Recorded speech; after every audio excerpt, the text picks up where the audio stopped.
राष्ट्र की स्थापना कब हुई थी? 24 अक्टूबर 1945 हुई थी। इसका मुख्यालय कहाँ पे आता है? न्यूयॉर्क में आता है। न्यूयॉर्क किस देश में आता है? यूएसए में। न्यूयॉर्क कौन सी नदी के किनारे स्थित है? हडसन नदी के किनारे स्थित है। अगर बात करते हैं यूनाइटेड नेशन में कितने सदस्य आते हैं हमारे पास? 193 सदस्य आते हैं। तो लास्ट सदस्य इसका कौन सा देश बना था? सूडान बना था, दक्षिण सूडान। और वो बना कब था? 2011 को बना था। यूनाइटेड नेशन में कितनी भाषाएं बोली जाती है? 5 भाषाएं। और क्वेश्चन आता है कि वो 5 भाषाएं निम्नलिखित में से कौन सी आती है? तो सबसे पहले कौन सी आती है? इंग्लिश। दुनिया में सबसे ज्यादा बोली जाने वाली लैंग्वेज कौन सी आज के टाइम पे?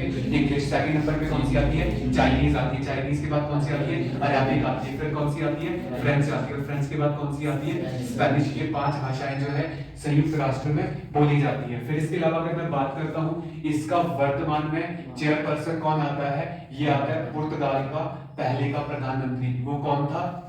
एंटोनियो गटरेस था। ठीक है। अगर बात करते हैं इसका पहला महासचिव कौन था, तो वो कौन आता है? ट्रिग्वे ली आता है। फिर इसी में एक और चीज आती है, यूनाइटेड नेशन जनरल असेंबली, महासभा।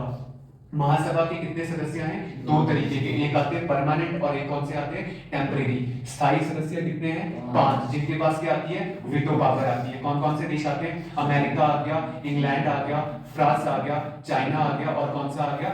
रशिया आ गया। इसके अलावा अस्थायी सदस्य कितने आते हैं इसके? 10 आते हैं। और सबसे ज्यादा बार अस्थायी सदस्य कौन सा देश बना है? भारत जो वो सबसे ज्यादा अस्थायी सदस्य बना है। अगर इसके अलावा मैं बात करता हूँ अंतरराष्ट्रीय न्यायालय, इंटरनेशनल कोर्ट। इंटरनेशनल कोर्ट कहाँ पे आता है? नीदरलैंड के हेग में। और नीदरलैंड का पुराना नाम क्या है? हॉलैंड इसका पुराना नाम है। जो भी